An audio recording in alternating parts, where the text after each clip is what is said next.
Today, I'm going to explain a Japanese mystery thriller film called Death Note. The opening scene takes place in Tokyo, where the police are in pursuit of a fugitive named Yusuke Hibisawa. In an attempt to evade capture, Yusuke takes an innocent girl as a hostage and threatens her life. However, he suddenly experiences severe chest pain and collapses, resulting in his death. Elsewhere, the Deputy Director of Foreign Affairs walks out of his office, only to find himself surrounded by the media. The reporters start flooding him with several allegations and questions, but before he can respond, he collapses and dies, just like Yusuke. In similar ways, a sequence of unexplained deaths takes place in the city, all of which involve criminals. As the frequency of these deaths increases, certain religious groups interpret them as the divine retribution of God against sinners. Meanwhile, the public is divided regarding the cause of these deaths, with many believing that an individual known as Kira is responsible. Some support his actions, while others view him as nothing more than a criminal. One evening, a breaking news bulletin captures the attention of the crowd. The reporter announces that a man named Hiromichi Imaizumi has broken into a financial company and is currently holding individuals hostage. Amidst the throng of people, there is a man named Light Yagami who, upon hearing the news, takes out his notebook and writes Hiromichi's name in it. Moments later, the reporter shockingly announces that Hiromichi has died. Some of the hostages claim that he collapsed after experiencing sudden chest pain.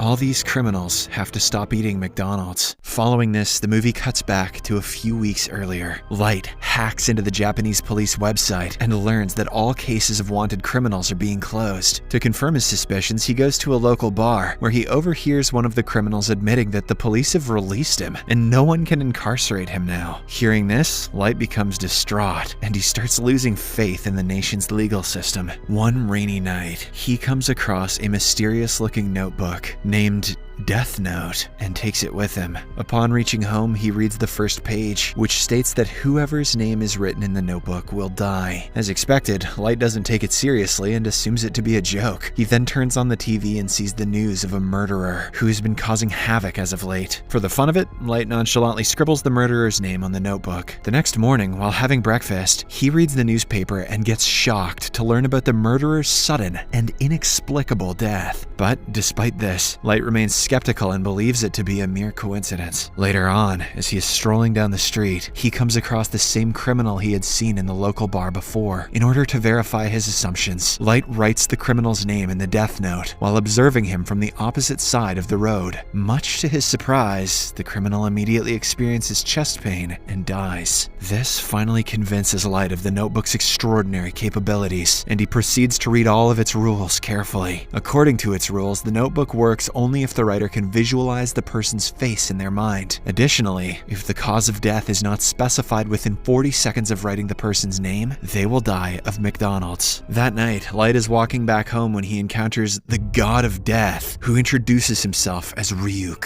It is revealed that only those who touch the Death Note can see him. Initially, Light is terrified to see the scary figure and asks if he has come for the book, but Ryuk promises that he means no harm. He then explains that Light can use the book as many times as he wants to. Hearing this, our protagonist becomes determined to create a world without crime, where the righteous will be celebrated and the wicked will cower in fear. Yes, says Ryuk. At the present time, the police are still investigating the mysterious deaths that have been occurring, but so far they have no leads on the so-called Law Lord, Kira. Hence, they turn to a mysterious figure known only as L for help. L communicates with the cops via a laptop and suspects that Kira is from Japan and is committing these crimes on his own. So, he comes up with a plan. L, with permission from the police, uses a fugitive criminal to challenge Kira through a live broadcast. The plan works, and when Light watches the broadcast, he becomes enraged at the criminal's insulting words. Hence, he quickly writes down his name in the Death Note, causing the criminal to die instantly. Following this incident, the real voice of L appears on the live broadcast, and he explains that the whole thing was a trap set to narrow down Kira. He reveals that the conference was broadcast exclusively in Japan, and now the police know Kira is from Japan. L also warns that once Kira is apprehended, he will be sentenced to death. Meanwhile, Light, who is watching from home, home, becomes terrified of the threats. However, he is powerless to intervene because L never shows his face to anyone. In the next scene, the police department appoints one of their best officers, Sachiko Yagami, as the case's lead investigator. Ironically, he is revealed to be Light's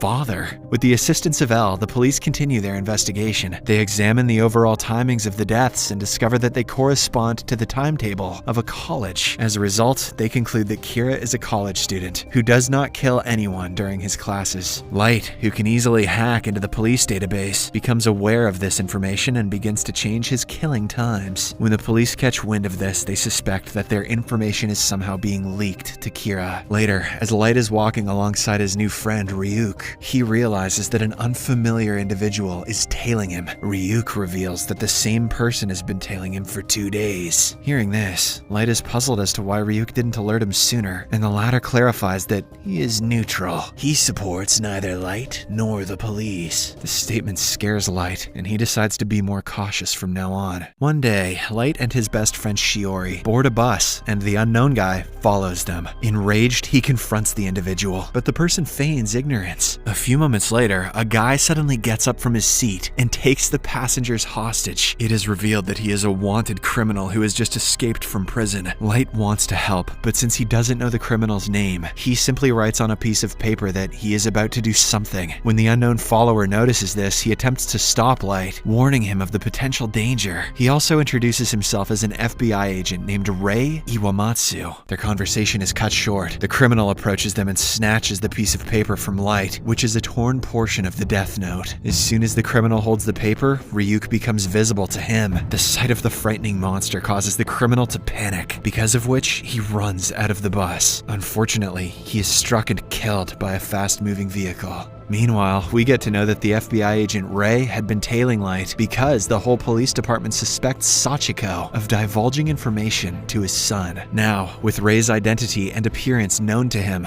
Light aims to clear him from his way. However, Ryuk warns that he will be the prime suspect if he does so. To clear any suspicion towards himself, Light decides to collect the names of all the undercover FBI agents connected to the case. For this, he summons Rei to the subway and communicates with him through a transmitter. Light blackmails Rei into inscribing the names of all the FBI agents on a piece of paper, threatening to murder innocent passengers on the train if he doesn't comply. Rei has no other alternative but to cooperate. Subsequently, he views the images of all the agents in his database, and Light inscribes their names on the Death Note. As a result, all the FBI agents involved in the case die out of chest pain. As his work gets done, Light heartlessly kills Rei as well. The latter's fiancé happens to be on the same railway platform, and when she notices Rei collapsing, she rushes to help him, but it's too late. Later, at the police station, Light's dad Sachiko makes an announcement informing the team that their lives are in danger because Kira has begun killing non-criminals. As a result, he allows team members to withdraw from the case if they are afraid of being killed. After hearing this, everyone except 6 officers leave the room. The 6 of them demand that L reveal his true identity before proceeding with the investigation. In the next scene, they arrive at L's apartment and learn that he is just a young boy. However, he is extremely intelligent, which makes him stand out to the rest of the officers. L appears to have deduced that Kira can manipulate the cause of death, so he advises the team to use fake names to avoid being targeted by Kira. Together, they begin working to capture the murderer as soon as possible. Elsewhere, Rei's fiancée, Naomi, is devastated by Rei's death. She is revealed to be a former FBI agent who previously worked for L. She is now determined to find her fiancé's murderer and exact vengeance. Meanwhile, L discovers Rei's death video, in which he notices Rei pointing at someone just before he dies. Thinking that he has found the culprit, he calls Sachiko and the team to inform them. L then shows them photographs of the possible suspects, one of whom